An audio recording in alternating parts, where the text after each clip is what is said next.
जय श्री राम, जय श्री राम, जय श्री राम। पवन पुत्र हनुमान की जय। एक बुढ़िया थी। वह मंगल देवता को अपना इष्ट देवता मानकर सदैव मंगल का व्रत रखती और मंगल देव का पूजन किया करती थी। उसका एक पुत्र था जो मंगलवार को उत्पन्न हुआ था। इस कारण उसको मंगलिया के नाम से बोला करती थी। मंगल देव के दिन न तो घर को लीपती और न ही पृथ्वी खोदा करती। एक दिन मंगल देवता उसकी श्रद्धा की परीक्षा लेने के लिए उसके घर में साधु का रूप बनाकर आए और द्वार पर आवाज़ दी। बुढ़िया ने कहा, महाराज क्या आज्ञा है। साधु कहने लगा कि आज बहुत भूख लगी है, भोजन बनाना है, इसके लिए तू थोड़ी सी धरती लीप दे तो तेरा पुण्य होगा। यह सुनकर बुढ़िया ने कहा, महाराज आज मंगलवार की व्रती हूँ, इसलिए मैं चौका नहीं लगा सकती। कहो तो जल का छिड़काव कर दूँ, उस पर भोजन बना ले। साधु कहने लगा कि मैं गोबर से ही लीपे चौके पर खाना बनाता हूँ। बुढ़िया ने कहा, पृथ्वी लीपने के सिवा और कोई सेवा हो तो मैं सब कुछ करने के वास्ते उद्यत हूँ। तथा साधु ने सोचा कि सोच समझकर उत्तर दो,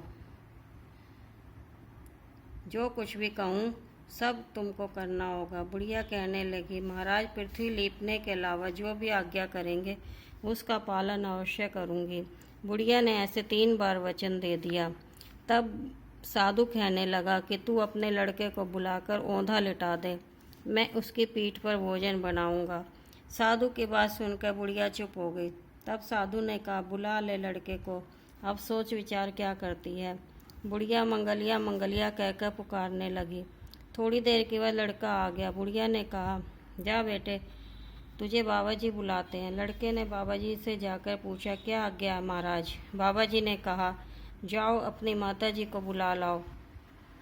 जब माता जी आ गई तो साधु ने कहा कि तू ही इसको लिटा दे। बुढ़िया ने मंगल देव का स्मरण करते हुए लड़के को औंधा लिटा दिया और उसकी पीठ पर अंगीठी रख दी।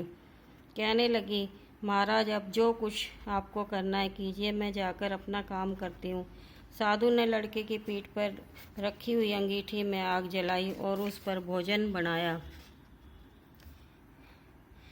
जब भोजन बन चुका तो साधु ने बुढ़िया से कहा कि अब अपने लड़के को बुलाओ, वह भी तो आकर भोग ले। बुढ़िया कहने लगी कि यह कैसे आश्चर्य की बात है कि उसकी पीठ पर आपने आग जलाई, उसी को प्रसाद के लिए बुलाते हो। क्या ये संभव है कि अब भी आप उसको जीवित समझते हैं? आप कृपा करके उसका स्मरण भी मुझको ना कराइए और भोग लगाकर जहाँ जाना हो जाइए। साधु के अत्यंत आग्रह से बुढ़िया ने ज्यों ही मंगलिया की आवाज़ लगाई, त्यों ही एक ओर से दौड़ता हुआ वह आ गया। साधु ने लड़के को प्रसाद दिया और कहा, माई मेरा व्रत सफल हो गया।